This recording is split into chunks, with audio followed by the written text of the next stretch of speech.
श्री चैतन्य देव सरकारी विद्यालय सुवर्ण जयंती उद्यापित बस्ता राजगंजपुर सीमांतवर्ती पाइकसाही श्री चैतन्य देव सरकारी उच्च विद्यालय सुवर्ण जयंती उत्सव उद्यापित हो जाइछि।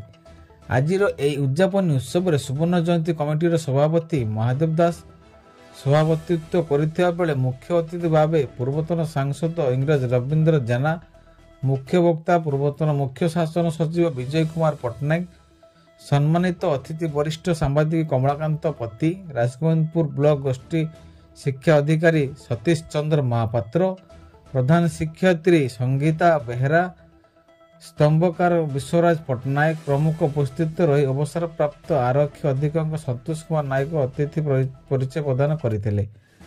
आज एही उत्सव में पूर्वतन शिक्षक मानस रंजन भई, प्रभाकर महांती, पूर्वतन प्रधान शिक्षक विष्णु चरण राउत, प्रतिष्ठाता सभ्य लक्ष्मीधर नायक, जगेश्वर लेंका, बिरंची नारायण धर,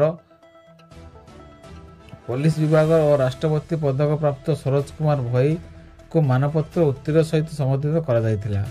उद्यान कृषि विभाग पूर्वतन सरकारी जुग्म सचिव जयंत नायक धन्यवाद अर्पण करथिले। बालेश्वर जिल्लार बस्तार राजेश बेहरा रिपोर्ट ईश्वरी टीवी।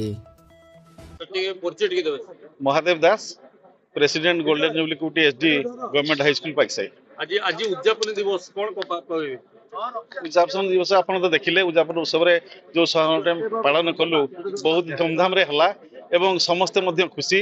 आमर गेस्ट माने जमन आसीथिले सेमाने मध्य समस्त तांकर उच्चश्रेणी भाषण देले एवं सेमाने मध्य कहिले एमिति एक गोल्डन जुबली प्राय ओडिसा रे देखियो विरल हला।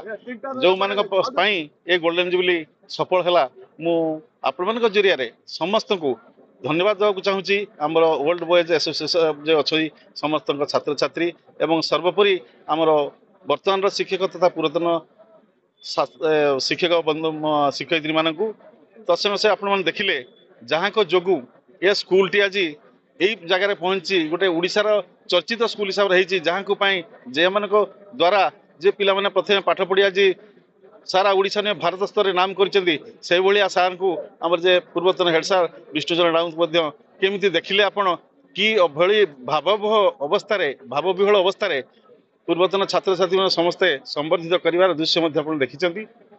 तेणु समस्ते ए कार्यक्रम को बहुत भल रूपे कर सार मैंने गढ़ी तुलते ऋण किछिटा आम ए सुझी पार्लु बोली आम आज मन को माने निज मन को बुझे पार्छु जे किछि ऋण सुझिलु।